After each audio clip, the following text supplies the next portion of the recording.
Welcome to another episode of Massachusetts Pirate News. This week has been weird. Um, Before we get on to recapping the strange events, especially in the last day or so, just want to remind folks that we have a summer conference coming up this July 22nd, starting at 10 a.m. at the Somerville Public Library West Branch, 40 College Ave in Somerville. If you'd like to join us or would like to speak at it, you can find links to more information or sign up forms in the description below. With that, Steve, Joe, how are the two of you doing? Well, little warm and humid, but thankfully nowhere near as warm and humid as it is in Texas, Or Mexico? for that matter. Yes. Joe? Idaho, I am surrounded by babies. Some of them are happy, some of them are cranky. But, they're my babies, so I can't complain. So, three topics to discuss today. If you have any suggestions for us, you can put them in the chat. First up, Joe, you want to tell us about the latest proposed bill out of Congress? Oh, geez, that. Uh, this is done by the wonderful Republican side, and they're proposing to impeach the president for doing exactly what he said he was going to do. And not that I necessarily agree with everything he said he was going to do, but, he's doing it. That's what he's doing. And they're like, let's impeach him. I mean, I understand where they're coming from, where Hunter Biden, but Hunter Biden, that's a whole separate issue. That's not the president. So why are you going after the president for that? You let a bunch of immigrants in, you gave them asylum, like he said he was going to, and then he's just doing everything else that he said he was going to do, like go after guns. And, I'm not necessarily agreeing with him going after the guns and the two-way stuff, Has he but gone after guns? he's brought it up a whole bunch of times. He's trying to push through a whole bunch of bills and amendment, unsuccessfully, might I add, but he's trying to push them through nonetheless. But, like everything that Lauren from the House was saying about it, uh, it's kind of like, yes, they want to impeach him, but it seems like every term, every time we have a president now, they're like, impeach them, and it's just another political stunt, as far as I can tell. Um, So is the justification because of the um, deal that the special prosecutor made with Hunter Biden about his various corruption allegations? that was one of many um, things brought up, but the fact that he gave asylum to immigrants was like one of the first ones that she brought up, and it I mean, they're had still to do with expelling people, so at record numbers. Yes, but um, but gave a lot of asylum seekers, people who put down, "I am seeking it for my own safety," and I guess that's not acceptable. Even though the law, the path they took to get there, they're like, if they go back, they'll probably be executed, but yet they still want them to kick them out too. It's like what? Um, because the Democrats haven't rolled back Trump's gutting of the asylum laws and treaties that yeah, we signed. not. And then one of the things that they were bringing up too was like the evil cartels, and it's like those cartels have been there forever, and they're not even in our country. They're making money off of our country, but they're not even in our country. And if we send troops over to deal with the cartels, then we're literally pissing in the porridge of the Mexican army. And I like Mexico. I'd like to keep them as our allies. I'd like to not piss off Mexico at all in any way. You know, I fully support a free and independent Mexico, and I'd like to keep it that way. I don't want them to necessarily be a tassel state of the U.S. We have enough of our own problems. We don't need to be invading other countries just like other other red type states across the world are doing. You know, like what's going on in Ukraine.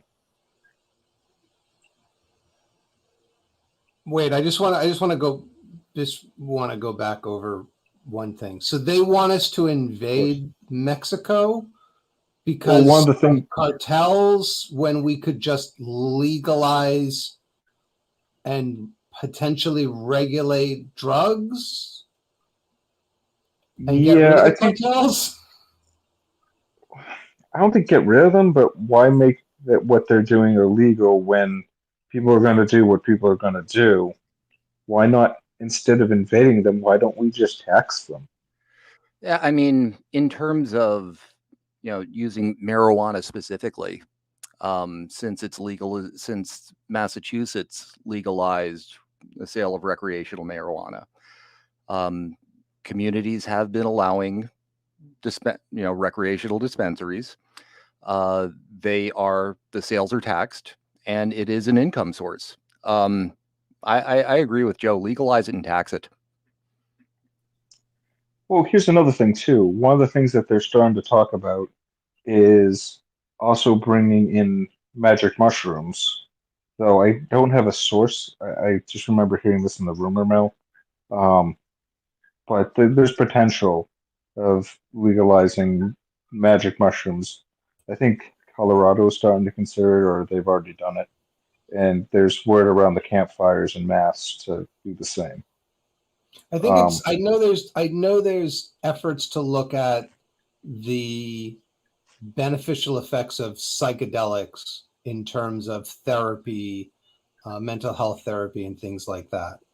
I know Um, that there's been clinical trials, especially like with people who have been diagnosed with terminal cancer, where it's actually really helped them on a psychological, like accepting their fate, um, and help them like help with the anxiety part of it, you know, be at one with existence.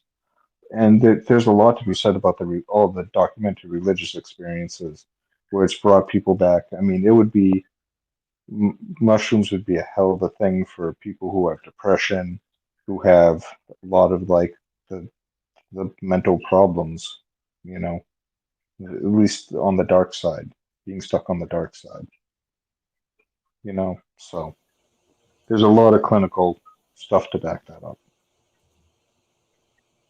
so essentially, the GOP is just being weird. Yeah.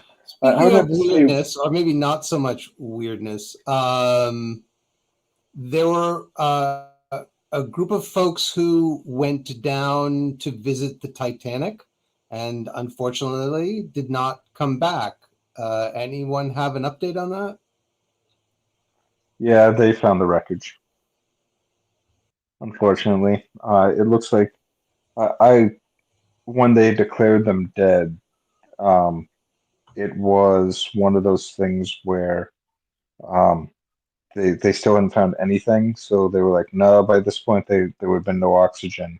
But I think within the last 24 hours they actually found pieces of the wreckage, and it looks like it was implosion, which at that depth they would have been instant death. They wouldn't know what hit them.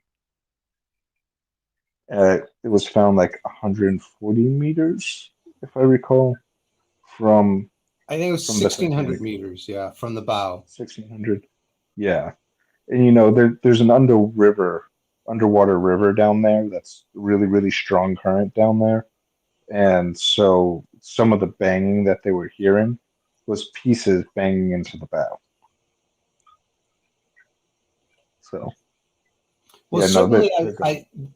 the Navy has under has basically hydrophones, underwater microphones that they use for a variety of things, one of which is tracking submarines. And it used to be called SOSUS. It was, Iceland, Greenland, Iceland, United Kingdom. And my understanding is they detected the implosion, and you're able to, like, from different microphones, you can see when does the sound hit this microphone versus that microphone, and you can kind of triangulate it to an area, but it's not a pinpoint. And even then, as I saw, the ocean is noisy, and you don't always know if this thing that you think is an implosion really is an implosion, or is, plate tectonics or something else going on. So you really needed to go and find the wreckage to be sure. You don't want to go and be like, oh yeah, it imploded, and then you find them, and then realize that you could have saved them, but you didn't because you thought they were dead. So it's better to be sure. Sorry for interrupting. Oh, no, sorry. But the other part about it is the size of the submersible was, in terms of like ocean submersible vehicles, it was on the smaller side. So it being so much smaller, I mean, it only fit 5 people, and even then, it was 5 people with just enough air to last a few days. We're not talking like a very large vehicle. Um, I mean, it would be large if you were driving your car, but like not large if you're driving a truck.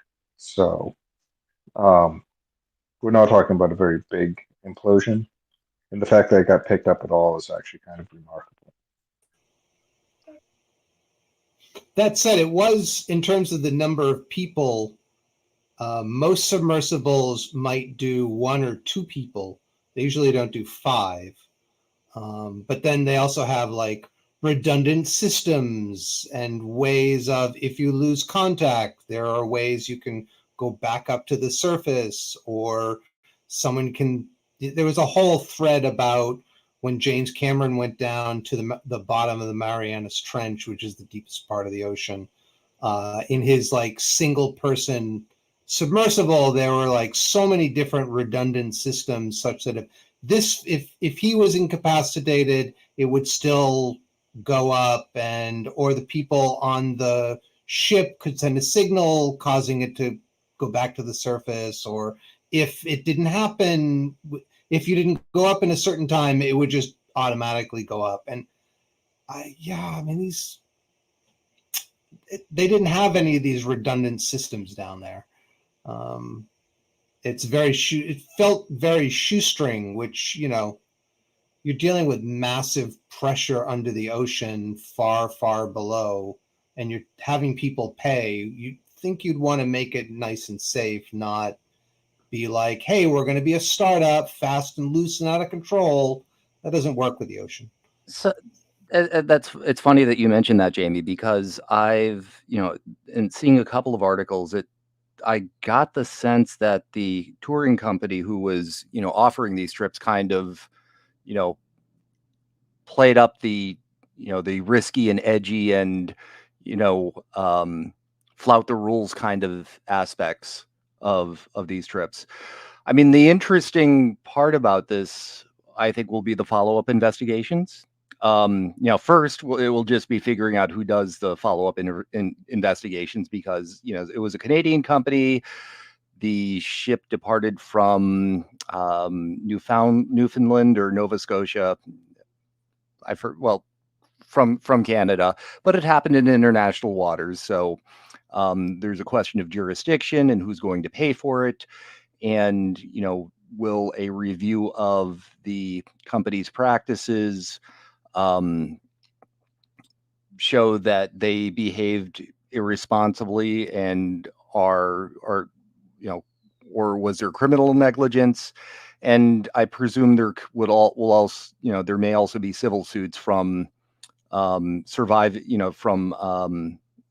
the from the like family members of, say, the crew or the people who were killed. So yeah, it's legally it's going to be a big mess, but yeah, we'll see what happens. I wouldn't want to be them. That's all I'll say. So the other story that we have is the Ukraine war continues on with the Ukrainian military attempting to dislodge the Russians from various parts and break through the lines. But the leader of Wagner, which is a mercenary group, where said leader used to be the chef for Putin, decided to lead their own endeavor and seized the 11th largest city in Russia, and then proceeded to march on Moscow, and then decided, I'm good. I'm going to leave and go to Belarus. So it was a very weird weekend. This organization is run by like a cook, Putin's former cook. Is there some nepotism in there? Or what's the story behind that? That just alone is like, what? Yeah, I mean, my understanding is he got various contracts for providing food services for the Kremlin. I don't know if I'm not sure if he was necessarily Putin's actual cook, but there were connections, and Wagner has been, which by the way was, well, the rumor has it that it was called Wagner because Wagner was Hitler's favorite composer, and the creator of Wagner has this Hitler fascism, Nazism thing that often gets missed by certain parts. Wasn't Russia to go over and kick out the Nazis? Yet their greatest hero is a Nazi? What? Yeah, I mean, it doesn't make sense. But this whole special military operation never made sense. But yeah, anyway, so he's, he was in the Wagner has been in Syria. They've been in various countries providing military contracting services in Africa and in Northern Africa and other places as well. I mean, it's like if they don't call them Blackwater anymore, I forget what they call it. They called, they decided they were going to like march from, I don't know, march on DC. Okay. Some great pictures though, I must say. There's one particular one I saw of like, there's a tank and there's like 6 mercenaries and 4 of them are holding coffee cups, just walking down, drinking their coffee. No problem. Very surreal.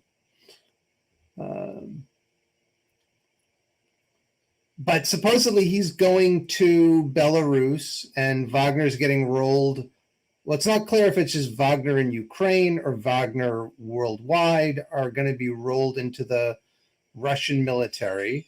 And, eventually he may fall out of a window. Who knows? That seems to happen to people and oligarchs in Russia. So we'll see. Not that I'm in any way hoping that anybody falls out of a window.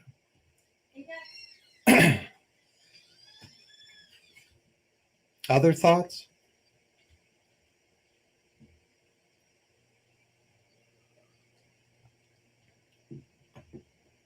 So with that, sorry, go. I was just going to say, he's a businessman. He's going to play it smart.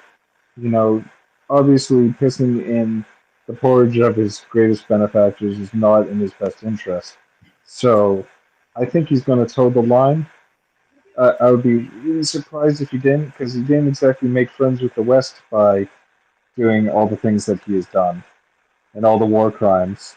So having Putin not in his corner, probably not the best idea. Just saying. Um, you know, but you know, because if Russia doesn't want that group, I don't see that group surviving much longer. You know, we'll see. We'll see. Time will tell. Time reveals all things. But you know, Well, I I would be shitting bricks if I was that guy. I mean, they need a new CEO of the undersea tourism company. So, they seem to be playing fast and loose with things. Might be a good fit. And with that, um, thank you, Joe and Steve. I hope the two of you, as well as folks watching us, had a wonderful weekend.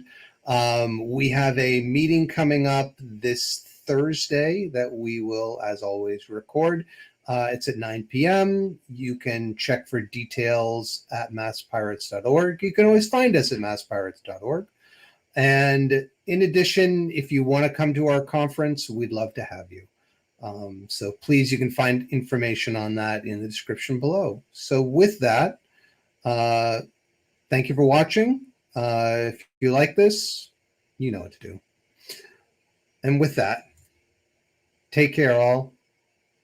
Have a great day.